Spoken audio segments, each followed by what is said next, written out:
হচ্ছে আগামী ন্যূনতম 3টা বছর আমরা বাংলাদেশের সকল প্রকার চাকরিতে আবেদনের সুযোগ চাই এবং সেটা ব্যাকডেটের মাধ্যমে। এবং কারা সেই সুযোগটা চাচ্ছে?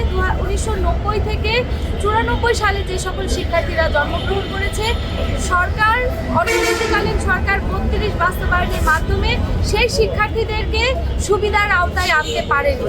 কারণ করোনাকালীন সময়ে 90 থেকে 94 শিক্ষার্থীরা তাদের যে সত্যিকারের যে বয়সটা ছিল চাকরির বাজারে আবেদনের জন্য, সেই বয়সটাই তারা হারিয়েছে। দেখুন, আমার 1992-তে জন্ম, তাহলে করোনার সময় 2020 থেকে যেহেতু করোনাটা কাউন্ট করতেছে, তখন আমার বয়স কত?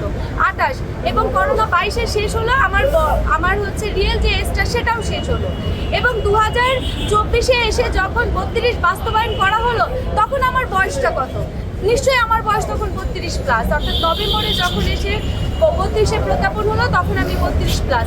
তাহলে যারা একদম করোনাকালীন সময়ের মধ্যে দিয়ে গেল, তাদেরকে 32 বাস্তবায়নের মাধ্যমে যে সুবিধা দেওয়া গেল না, রাষ্ট্র একটা বারও সেই গবেষণাটা করলো না।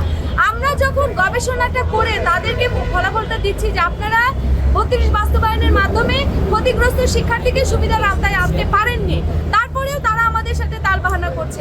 আমরা এই নিয়ে 3য় ধাপে প্রেস ক্লাবে অবস্থান করছি 15 দিন। এর আগে আমরা 1 সপ্তাহে প্রেস ক্লাবে অবস্থান করেছি, তারপরে 44 দিন প্রেস ক্লাবে অবস্থান করেছি, এবং আজকে 15তম দিন আমরা প্রেস ক্লাবে অবস্থান করছি। ছোট্ট একটা দাবি, আমরা শুধু চাকরিতে আবেদন করতে চাই। আমাদের যে চাকরির গোল্ডেন এজটা আমরা আবেদন করার ক্ষেত্রে হারিয়েছি, সেটা ফেরত চাচ্ছি। কিন্তু বর্তমানে আমাদের ফাইলটা জনপ্রশাসন মন্ত্রণালয়ের টানা 3য়বার অর্জন করেছে দেশের সেরা সুপার ব্র্যান্ড স্বীকৃতি বসুন্ধরা টিস্যু। সচিব স্যার সিগনেচার করে বিধিতে পাঠানোর পরেও তারা ফাইলটা ওঠানোর ক্ষেত্রে নানা তালবাহানা করছে। তারা বলছে যে মাঠে জোরালো আন্দোলন লাগবে। আমার যৌক্তিক দাবি নিয়ে আমি যদি একজনও রাজপথে দাঁড়াই, তাহলে কি সেটা বিবেচনার জন্য উপদেষ্টা পরিষদের মিটিংয়ে উঠতে পারে না? রেজাল্ট যেটাই আসুক, তাহলে তারা কেন আমাদেরকে এই ধরনের তালবাহানামূলক কথাবার্তা শোনাচ্ছে? এখন যখন জনপ্রশাসন থেকে আমাদের ফাইলটা সিগনেচার হয়েছে, এখন বলে যে কোনো উপদেষ্টাদের দ্বারা আপনারা একটু নক দেওয়ান। উপদেষ্টাদের কাছে যাচ্ছি, উপদেষ্টারা বলতেছে যে আপনারা এটা জনপ্রশাসনের কাজ তারাই পারবে। তাহলে আমাদের সঙ্গে যদি এইরকম বৈষম্যমূলক তালবাহানা করা হয়, 5 আগস্ট অভ্যুত্থানে যেভাবে আমরা এই স্বৈরাচারী দেশ থেকে দাঁড়াইছি, কোনো সচিবালয়ে আওয়ামী দোসর থেকে শুরু করে আমাদের থেকে প্রহসনকারী কেউ সচিবালয়ে থাকতে পারবে না। আগামী সোমবার আমাদের যে এই সংবাদ সম্মেলনের মাধ্যমে জানান দেওয়া হচ্ছে, আমাদের সমাবেশে সারা বাংলাদেশের শিক্ষার্থীরা আসবে, যারা এই 3টা বছর ব্যাকডেট আকারে চায়।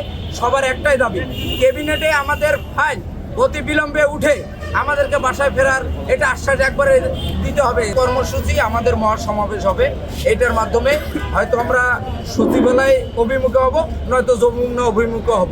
আমাদের একবারে দাবি বাস্তবায়ন, আশ্বাস না, প্রজ্ঞাপন বলবে যে আপনাদের প্রজ্ঞাপন হয়ে গেছে। এই যে কোঠা বাণিজ্য, এটা ওটা নিয়োগ বাণিজ্য, এটার কারণে এনারা বঞ্চিত, এনাদের দিক তাকান। একটা প্রধান উপদেষ্টা যেখানে বলেছে, সাধারণ সচিব উপদেষ্টারা কি এটা মানতে পারে না? আমরা 16 বছর চাই নাই, 3টা বছর ব্যাকডেট আকারে চাইছি। 3টা বছর দিতে হবে মানে হবে।